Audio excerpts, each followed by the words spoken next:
Hello everyone and welcome to another video.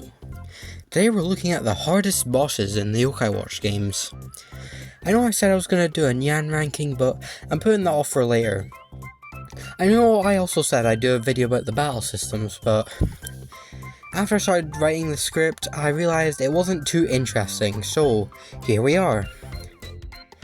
The Yokai Watch games are known for having brutally difficult post-game bosses, which is what I'll talk about in this video. These bosses are wobblewok, orcanos, cat kraydel, kabuking, hinozall, red paws and swirlious omai, shogun king, the zenlightener, hinozall awoken, and holey moley. You might think some of those bosses don't belong there, but I'll explain when we get to them. I'll talk about their attacks and gimmicks that make them so difficult, and then rank them at the end from easiest to hardest. Let's just get into the video. Let's start off with one of my favourite bosses, my favourite from Yokai Watch 1, wobblewok. He appears in the 8th circle of the Infinite Inferno, which is a post-game maze-like area full of strong yokai and recoloured, harder main story bosses. It's also basically just the equivalent of hell. Like, all the bosses have been banished there by Lord Enma.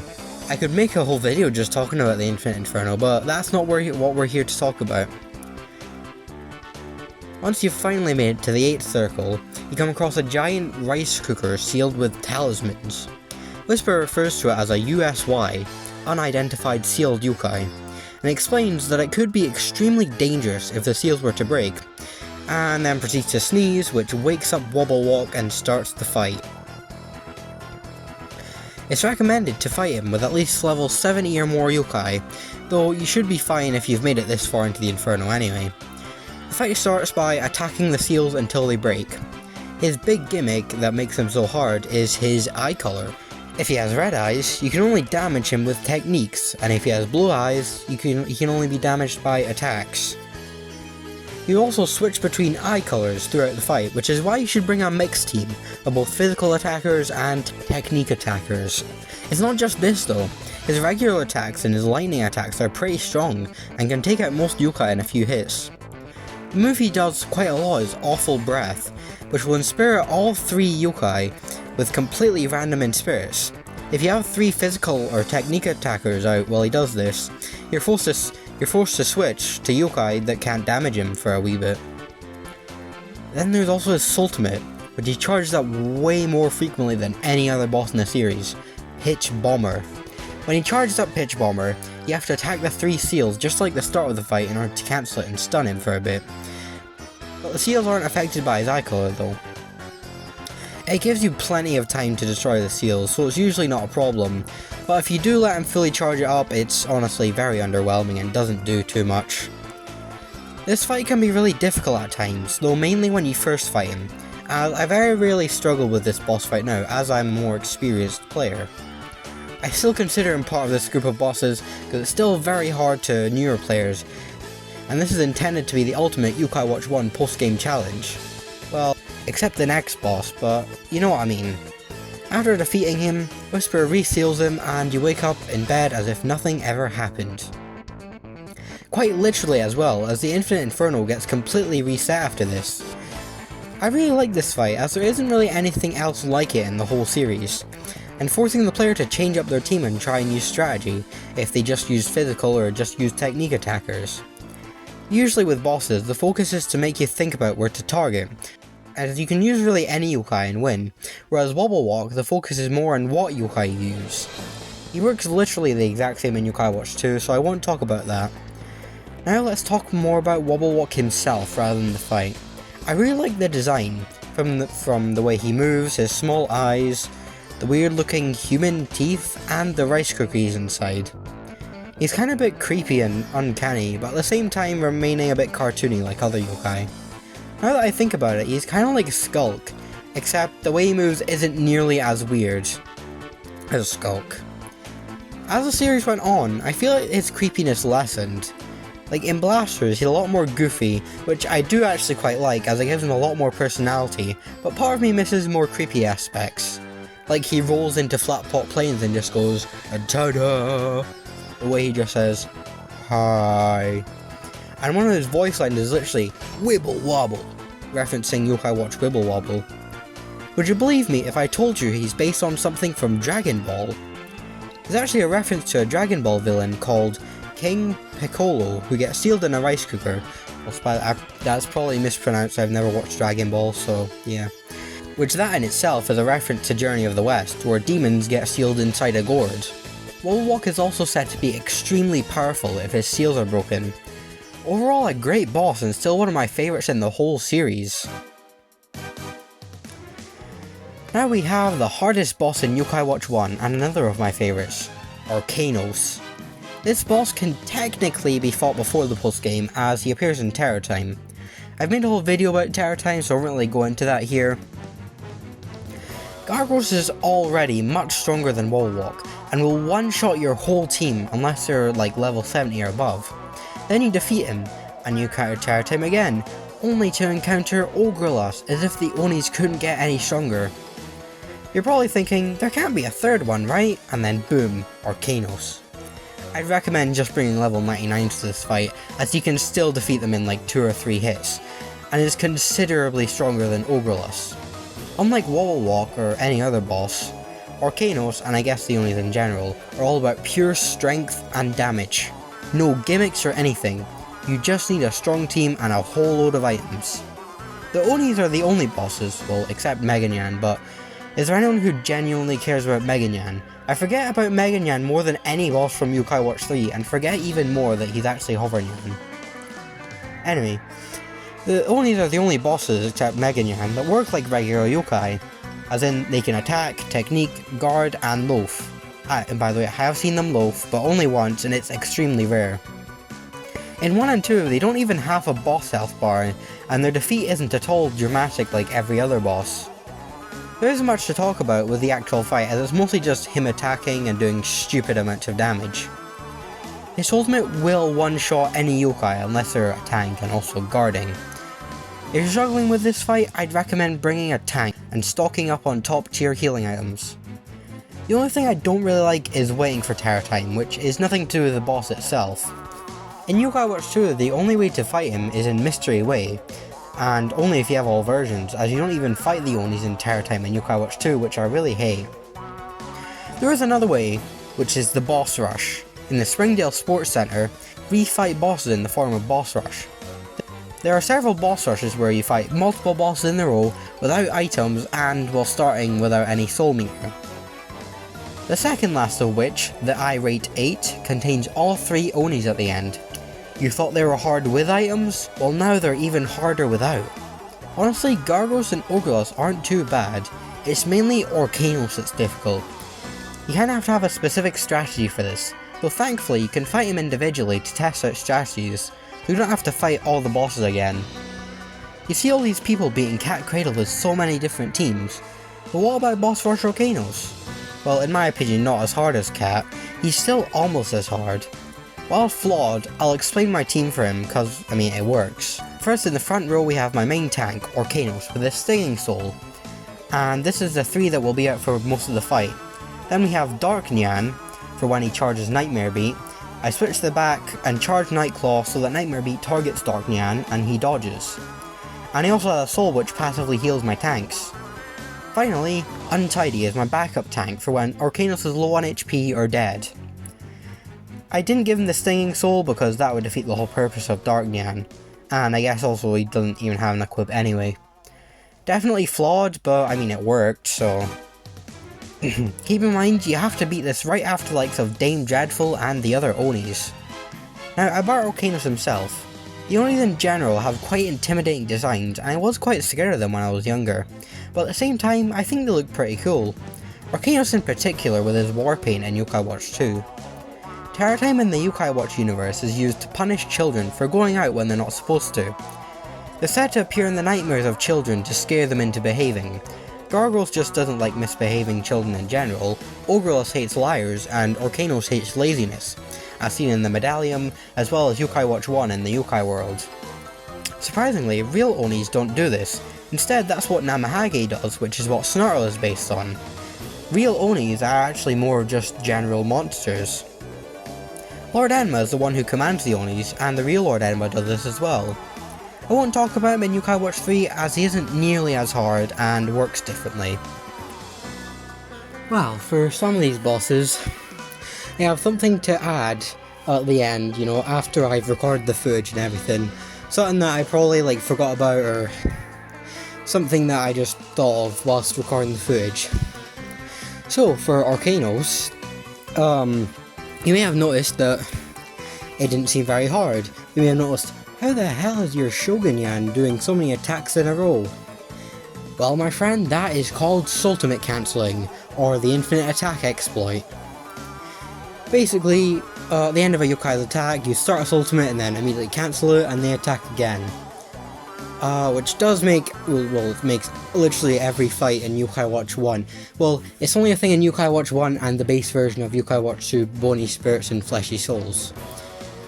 Yeah, so it basically just makes every boss in Yokai Watch 1, you can theoretically make it so they don't attack. And obviously it's an exploit, it's not intended, so that's why I'm not considering it in the final rank here. I'm just not really considering it in general. I honestly forget about it until I actually play Yokai Watch 1. So yeah, so that's for those wondering, because I know there'd probably be a lot of people confused about that. Because yeah, I could theoretically make it so that Orcanos never gets a chance to attack. So yeah, but it is quite hard to time, and it's a different timing for each yokai, so I'm not going to get too into it now, but that's basically really all you need to know. Yeah, so that's not considered with anything, that's just coincidentally a thing I did in the footage. In my opinion, the hardest boss in all of Yokai Watch, Cat Kraydel. After being wobblewok in Yokai Watch 2 and coming back to the Infinite Inferno, there will be a string that takes you to Divine Paradise. Cat Kraydel is fought on the 6th floor of Divine Paradise. Once you make it there, Cat Kraydel seems friendly, wanting to play a game of Cat's Cradle, which is a hand trick involving strings or threads. Whisper then claims she's actually very dangerous, which then starts the fight. Near the start of the fight, Cat will lock your yokai wheel using her strings or webs or whatever they are. There are 4 different targets, her 3 eyes and her face, which she takes damage from all 4. Defeating her 3 eyes is the only way to unlock the yokai wheel, and it will also stun her, and each eye defeat deals extra damage to her. You might think that doesn't sound too bad, Cap and Crash messes with the yokai wheel, and like I've said before, when multiple targets deal damage, it can be easy to just use ultimate for a ton of damage. Well, let's get to her attacks. Her physical attack is stupid strong, and even rivals that of Orcanos. She even has access to basically every element with her What Will It Be attack. Still doesn't sound too bad? She also has a triple confusion in spirit, and she is so fast that she can attack multiple times in a row, meaning she can essentially defeat a yokai in one turn. She's that strong. Keep in mind, this is also while the yokai wheel is locked, which means you can't purify the confusion spirit until you defeat her eyes. I haven't even gotten to her ultimate yet. Her ultimate, Enlightenment, is almost as strong as Nightmare Beat from Orcanos, except it targets all 3 yokai. Do you now see why I think she's the hardest? She has a combination of everything we've seen so far. She has a target gimmick like most other bosses. She has a non-target gimmick with locking the yokai wheel like wobblewok. She has insane strength like Orcanos. And has extremely difficult attacks like kabuking, who we'll get to next. Once again, you need to make a specific team for Cat, and can't just use any old yokai. Now there are way more Cat Kraydel strategies out there than Boss Rush Orcanos, but I'll share mine anyway. It's still also flawed and not as complex as a Boss Rush Orcanos one, but I guess I'll explain it. In the front row we have the classic combo of Snartle, Burly and Shogun Yan for damage dealing, which is also what I have out for most of the fight and really all that matters.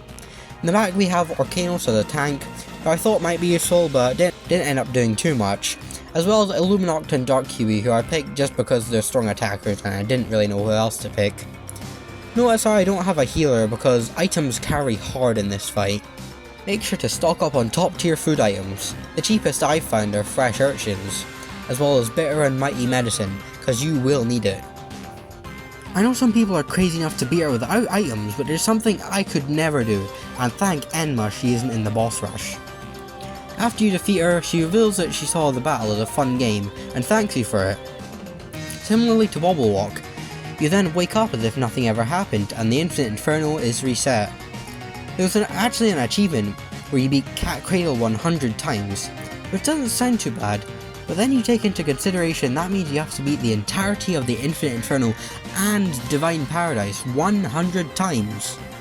I don't know anyone who would be crazy enough to do this. Well, I mean I do, but that's beside the point. This is just insane. About Cat herself, I do like her design but not as much as the previous ones. She looks a bit like Buddha, and her design is also based on a spider, which I'm just realising she has 8 arms just like a spider. Cat Kraydel and Divine Paradise as a whole is based on a Japanese story called The Spider's Thread. It's about a criminal in hell who decides not to step on a spider. Buddha decides this act is good enough and lets down a spider thread from paradise into hell. The criminal climbed up the thread, but noticed others below also trying to climb up the thread, and shouts down that it's his thread, which causes it to break, and he falls back down to hell. Pretty interesting. Interestingly, in the Japanese version, Cat Kraydel is male, but in the English version she's female. I have no idea why this could be. I also want to point out I found this on the wiki. I'm so confused, what does this even mean? There's so much here, like 1.5 of a year, and the word yokai being 2 separate words. As useful as the wiki can be, there's still stuff like this here.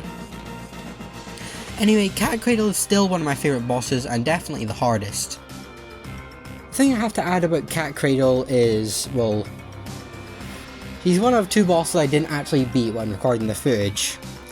And I know I'd get a lot of comments about this if I didn't say this, but please do not comment about team suggestions for Cat Kraydel, because, you know, the team I have works fine. The only reason I didn't win here is because I forgot to put the right equipment on my yokai, and I just haven't fought Cat Kraydel in a while. Yeah, I know I'd get a lot of comments about it anyway, and also, like, there's tons of videos about ways to beat Cat Kraydel, and also just, I need to raise basically a whole new yokai with whole new equipment items, like a whole new souls where I need to grind a lot for, which I don't want to do. So yeah, just before any of you comment about that, I'm good, because I have no intention of fighting or beating Cat Kraydel again, and if I do, I have the team that I have, which works. Next we have the Great Kabuking. Another of my favourites. I swore that was the last time I'll say that. And my favourite from this game. Kabuking is a Psychic Spectre exclusive boss and found in Gara Gara Resort after doing some quests. Near the end of the Kabuking quest, he asks you to perform with him on stage in the Kaibuki Theatre as a reward for helping out. Kabuking plays the villain and Nate plays the hero. This is where the fight begins. You don't actually have any gimmicks. With Kabuking, the main difficulty comes from all of his attacks, and his strength as well, which is arguably stronger than Cat Kraydel. First we have Tread the Boards, where he stomps the ground thrice and damages all 3 yokai. Down to the 8th Droid, which gives all stats down in spirits to the front row, and Surprise Umbrella, which attacks with a random attribute. All 3 of these attacks can be devastating and deal a lot of damage, but the main 2 that make him so difficult are Small Umbrella, which is basically demona's attack, except you have much less time to target the umbrellas, and even if only 1 umbrella hits, it still does quite a bit of damage. The other is Glare, which works the same as Malice's Ultimate, where Kabuking stares at a spot on the front row, which will then be attacked for massive damage. The difference is that with Malice's, it's his ultimate, which can be easily dodged by Dark Nyan, but Kabuking will probably kill Dark Nyan. What Dark Nyan can dodge, however, is his ultimate, Blossom Barrage. This deals huge damage, and will kill any yokai hit by it.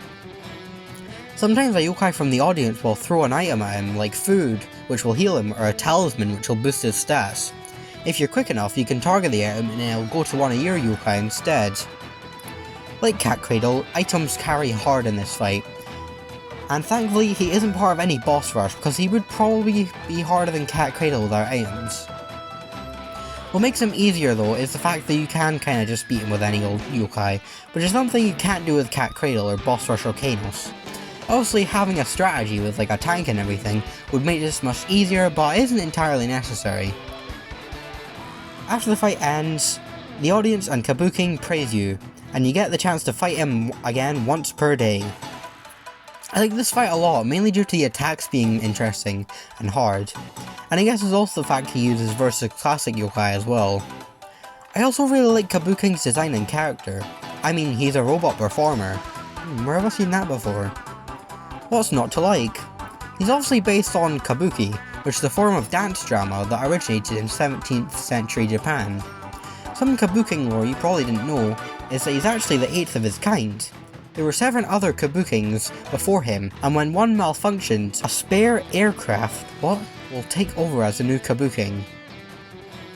The kabuking we fight is the 8th, hence Dance of the 8th Droid. This isn't just a wiki thing, by the way, this is straight from his medallion bio. He's also the owner of Gara Gara Land. Even though he isn't as hard as Kraydel, I do think he serves really well as an ultimate challenge for psychic spectres. Speaking of, isn't it weird how the 2 hardest bosses of this game don't fight because they're your enemy or trying to kill you? Like, Kraydel thinks it's all a game and is having fun playing, and with kabuking it's all an act for a performance at the Kabuki Theatre. I'm also going to mention that the Kabuki Theatre is actually the background for the Psychic Spectre's title screen. I'm sure that at least some of you who didn't know that, though you probably did.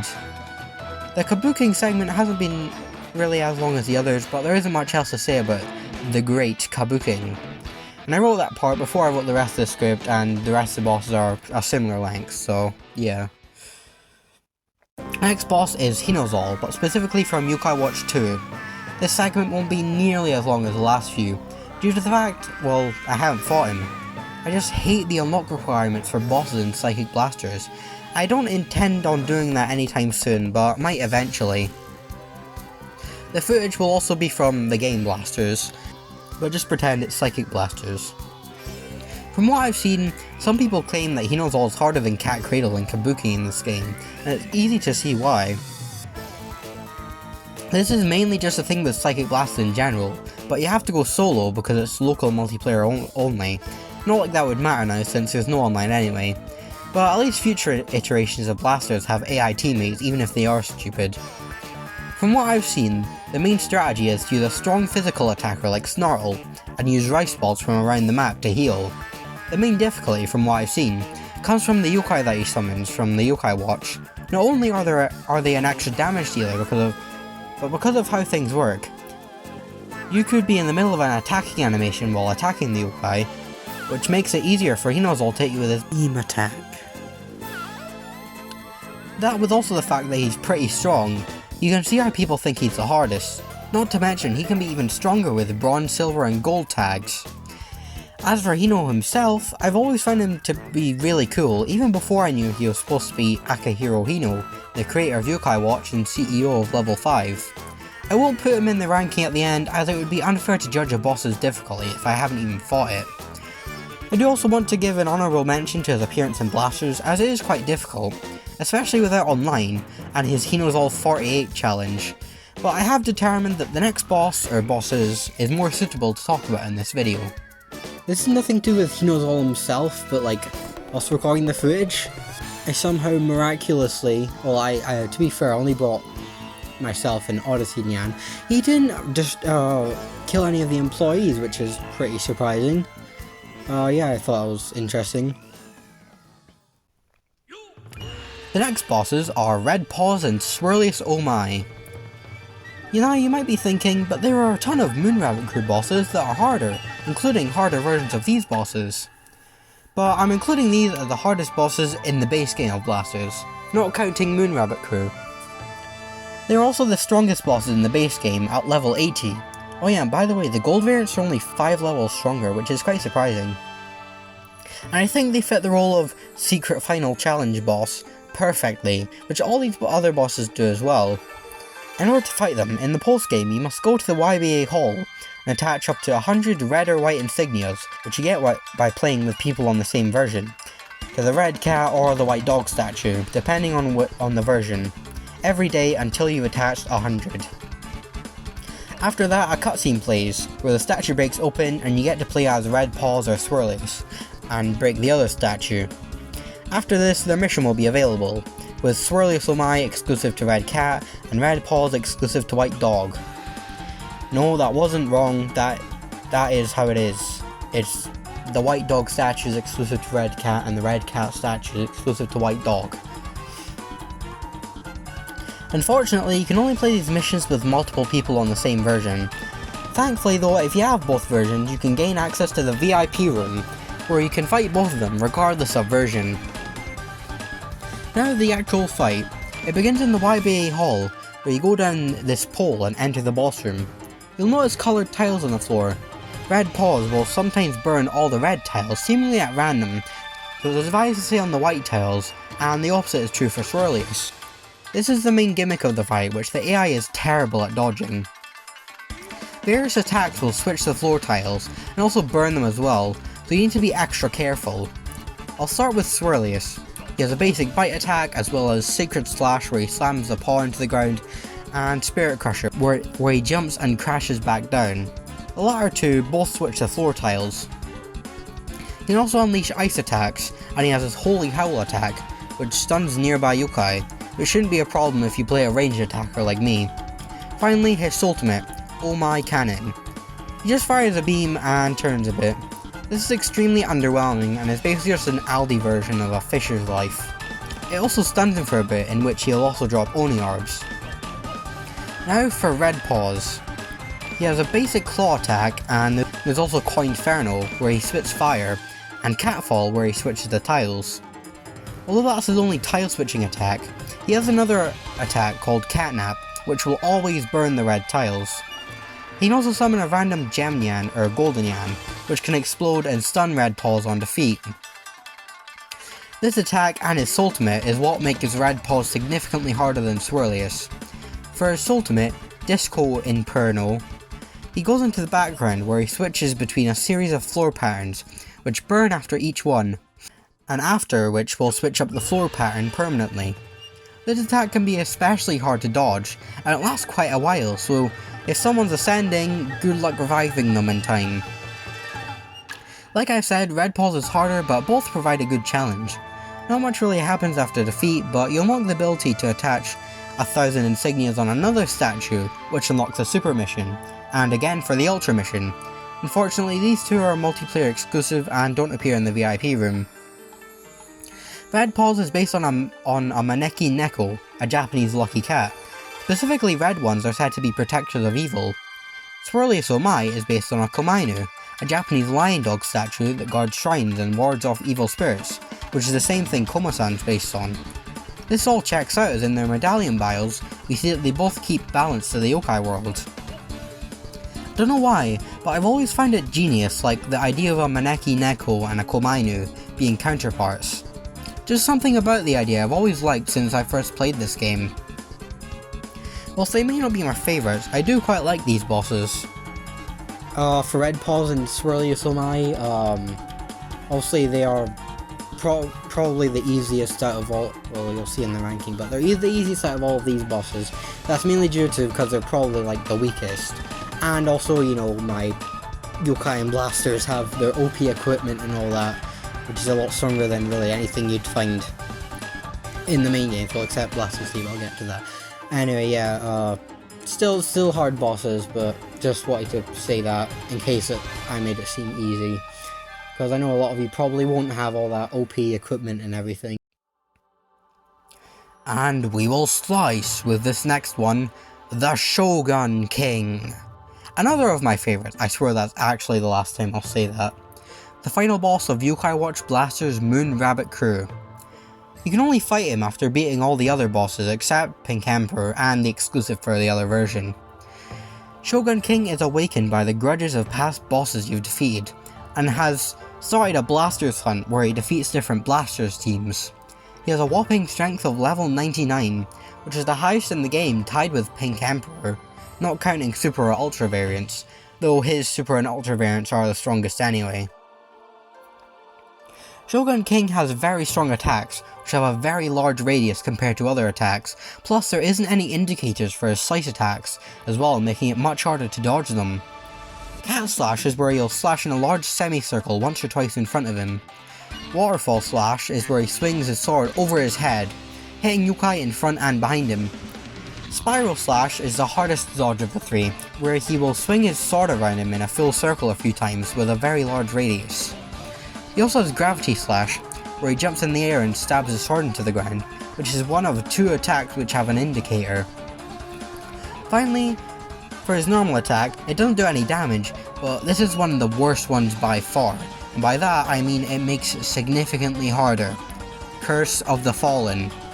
I hate when an enemy lowers your speed in a normal mission, as it just makes things more annoying and doesn't add to the difficulty at all. Curse of the Fallen, however, makes dodging attacks significantly harder.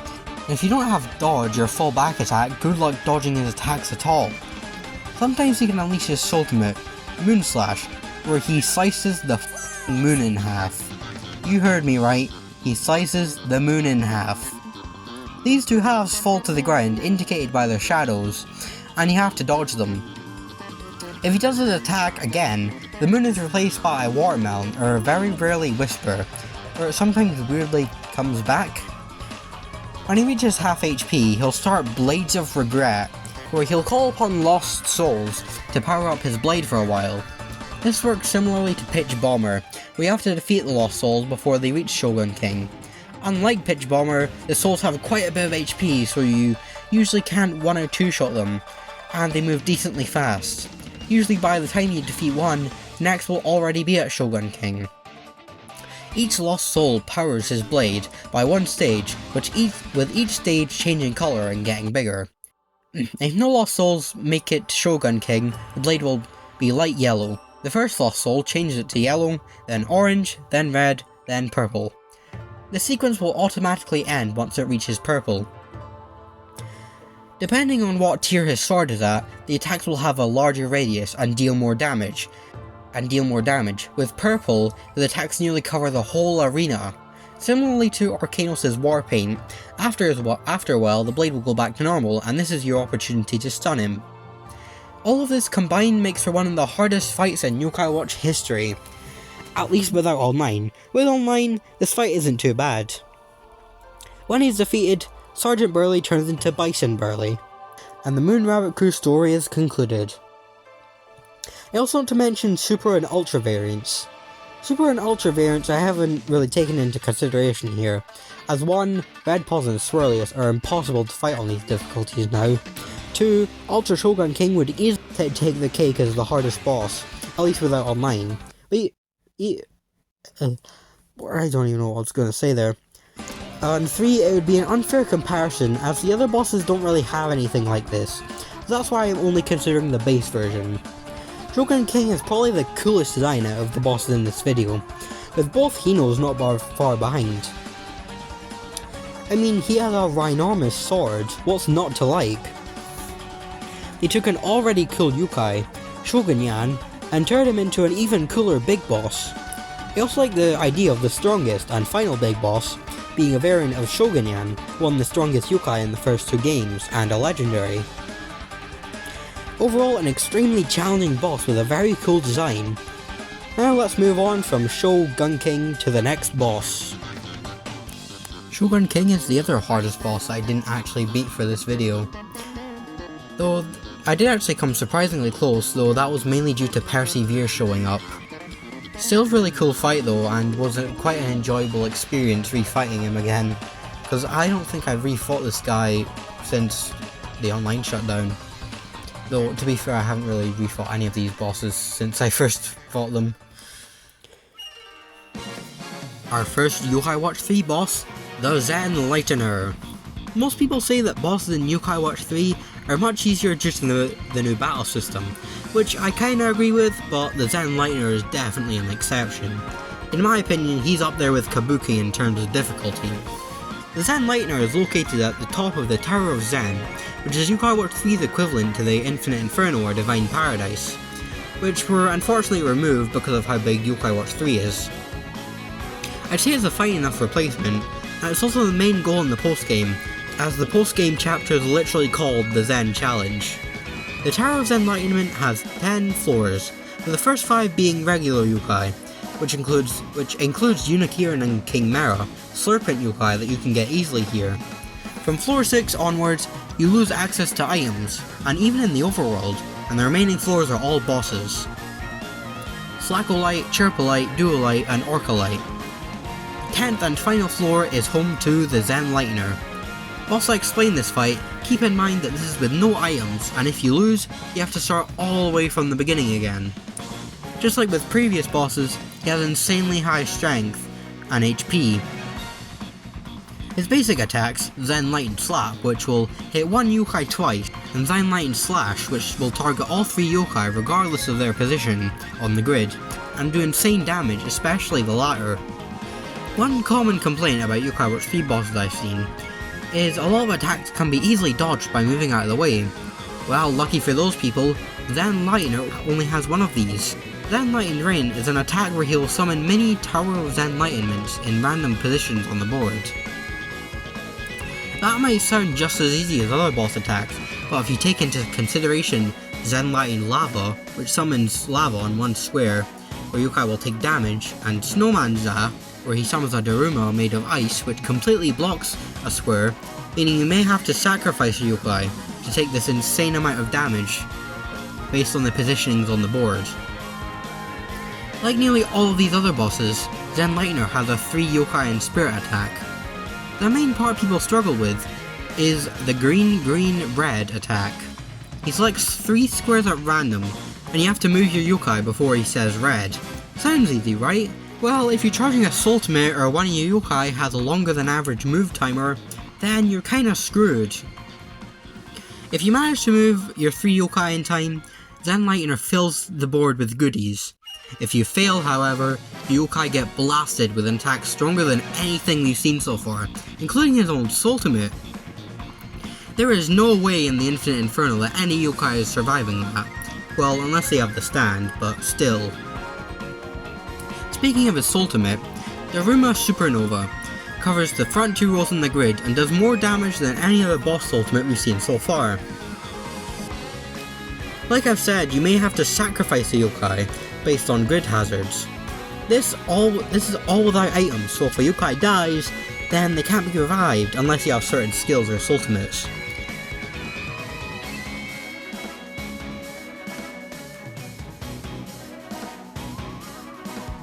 I'm also going to address the Yokai Blaster. This can make the fight much easier, but it's still a challenge. I don't really use the Yokai Blaster, not because I don't like it, it's just I forget it exists because I only really use it for befriending. I would say you can beat it with any yokai, as I beat it with my normal team, but what I'm now realizing is that this team is coincidentally a really good team setup for this fight. Well, first I have Fukurokuju, who has a skill to revive an ally once, and his ultimate also revives.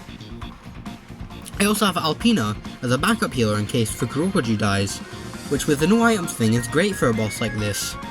I have Lord Enma, who's a really strong attacker, and my final 3 yokai are technique attackers, which do really well in this fight as Zenlightener has a really high defense, and spirit attacks ignore defense. After you beat him, you get hit by a giant hammer and sent flying. After this, the tower resets and you get to do it all over again, but this time stronger, I think. This boss, I think, is a great example of a boss utilising the grid really well, and I hope that people who say the grid makes things too easy will reconsider at least a little bit after seeing the Zenlightener. He's obviously based on a Daruma doll, and also... oh, I don't actually know. I tried searching and there doesn't seem to be any info about it. If you have any ideas, or know, then let me know in the comments. Anyway, now let's move on. What most people, including myself, believe is the other hardest boss in the game is hinozall Awoken. He honestly isn't as hard as people say, and I beat him on my first try and second try for the boss rush, and I didn't even realise he was supposed to be this hard. He's still hard, don't get me wrong, but not as much as people say. In order to fight him, you need to beat the regular hinozall quest, which requires the infamous Mr. Sandmeh. Once you finish that one, you gain access to a second one, where you have to get Hinozall and Steve Jobs together for an interview, where Hino awakens and wants to test your strength against him. He works mostly the same as regular Hinozall. He works mostly the same as in blasters. Hino Awoken's dodgeable attacks, like his beam attack or keyboard crash, are really easy, like other bosses' dodgeable attacks. He however also uses regular attacks like Awakened Hand, which targets 1 yokai, and Hinozall Souled Up, which targets 3 yokai and do quite a lot of damage. Awoken will also occasionally summon a yokai, which can range from Jibanyan and Tattletale to even Gilgros, who, well, I haven't seen, but I'm assuming he can be summoned because he can in Blasters, and I don't know why they would change it here. Also, just like in Blasters, he'll call in his employees, both regular and veteran. Veteran employees are really just extra damage dealers, though the regular ones, when defeated, will drop a blaster. When he drops a half HP or lower, he can put up a shield to prevent all damage. If you leave the shield up long enough, he'll use his ultimate, Power Blink, and heal most of his HP. You have to use the blasters dropped by the employees in order to break the shield and stun him. This adds a bit of strategy to the fight, as if you kill employees right away, Hino will likely destroy the blaster. The trick is to wait until he puts up a shield to kill the employees. That's really all there is to this fight. If you're having trouble, use items or use the blaster. He's also a part of a boss rush, which is harder as you obviously don't have any items. The boss rush version still isn't too much harder, but if you get unlucky like I have in the past and he just spams his strong regular attacks and kills everyone, then you're screwed, but mostly he's fine. He even has an ultra variant in the sports center as well, which is probably much harder than the Zenlightener, though I haven't fought it yet. After you beat him, you befriend regular Hinozall, who I still use on my team to this day. Design-wise, Hinozall Awoken is just regular Hinozall, but cooler. Hinozall Awoken is actually the odd one out of all these bosses. I'll give you a bit to guess.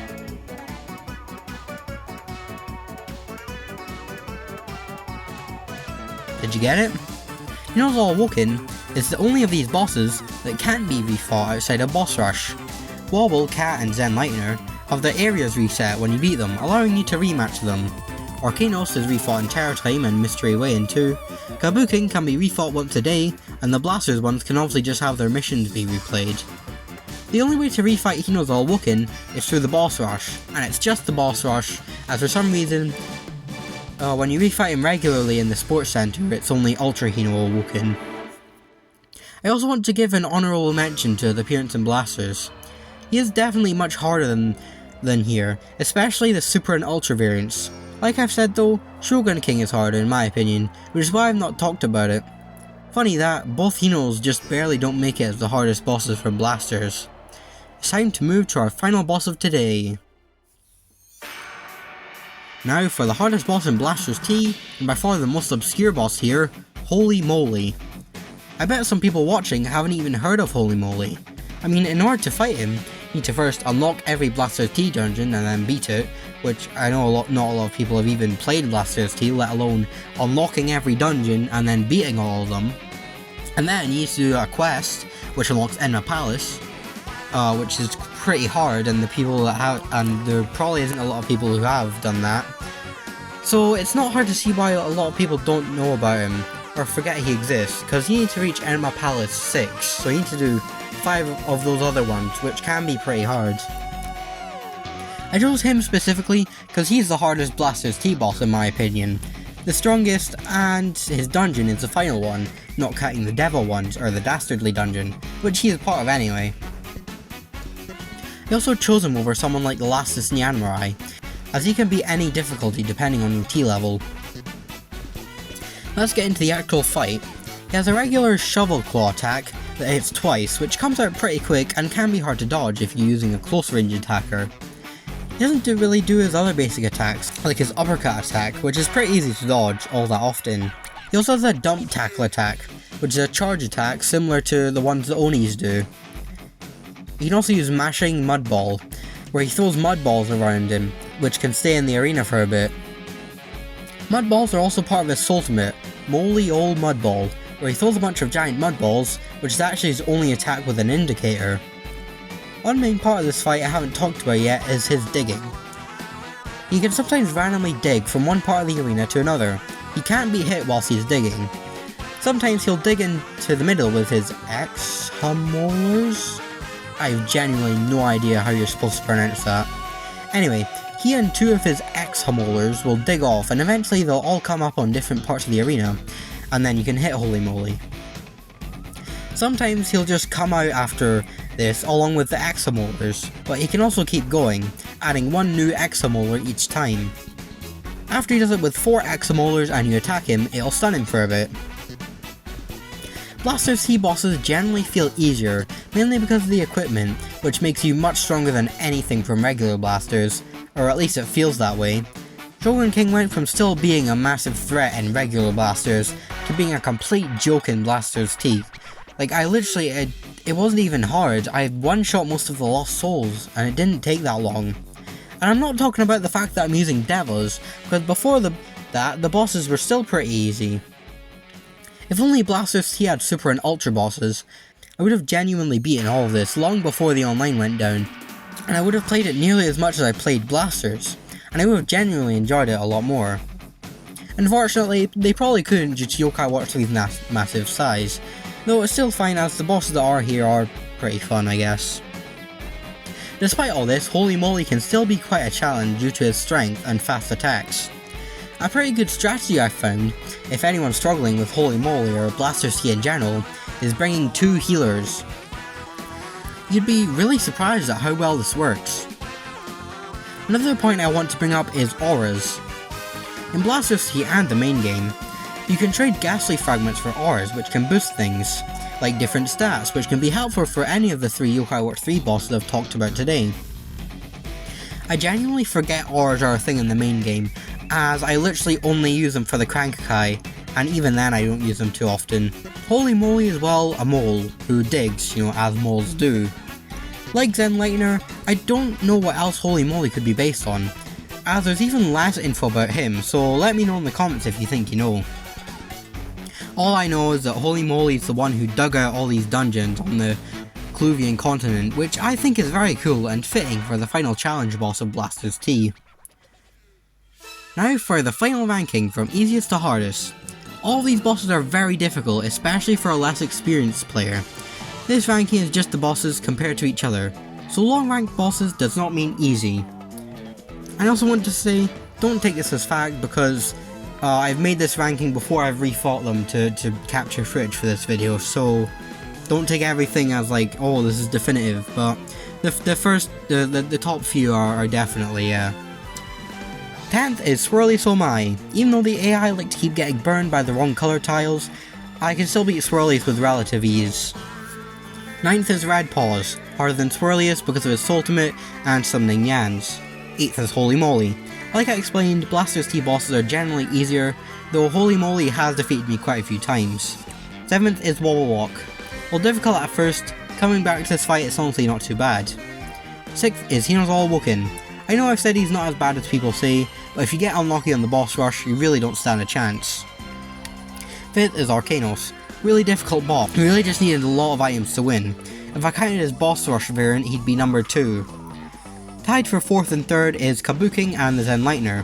Kabuking's strength and attacks and zenlightener's removal of items and grid objects both make for some of the toughest fights in the series that I still struggle quite a bit with. 2nd is Shogun King. Extremely difficult when playing solo with this stupid AI. I'm not completely ignoring online for this, which makes it much easier, but it's still hard. If I count his ultra form, he would easily be number 1. First, as you expected, is kraydel. Locking the wheel, confusion in spirits, immense strength, everything that makes a boss hard is here, and it's easy to see why she's the hardest in my opinion. Well, this is by far my longest video, and I quite liked working on this one. I've always loved this group of bosses, and they just prove how hard these games can be. I know my character wasn't really in this one, but from now on I think I'll only really include him in the intros and outros, as it's the main part of editing that takes the most time and the part I find the most annoying, so hopefully people don't mind that. We also have a second channel now for gameplay videos and clips, if you want to see that. And yeah, 1,000 subscribers. I'll probably start working on that as the next video. But go watch my 1,000 subscribers video. It's hard to express how I feel about this, because I don't know how I feel about this. Anyway. As usual, like and sub if you like this and want to see more, and comment what you think is the hardest Yokai Watch boss. Not much else to say, so I'll see you in the next one. Gee, this is a 50-minute long video. I did quite enjoy working on this one though, and I'm sure most of you watching this probably enjoyed watching it. Comment cat kraydel if you watched the whole thing, from start to finish. Yeah, you're probably thinking, why didn't I just split this one into parts like the leitmotifs video? Well, you know, I actually have time to edit this and I'm not rushing myself to get it done. You know, this is like probably coming like 3 weeks after my last proper video. So anyway, yeah.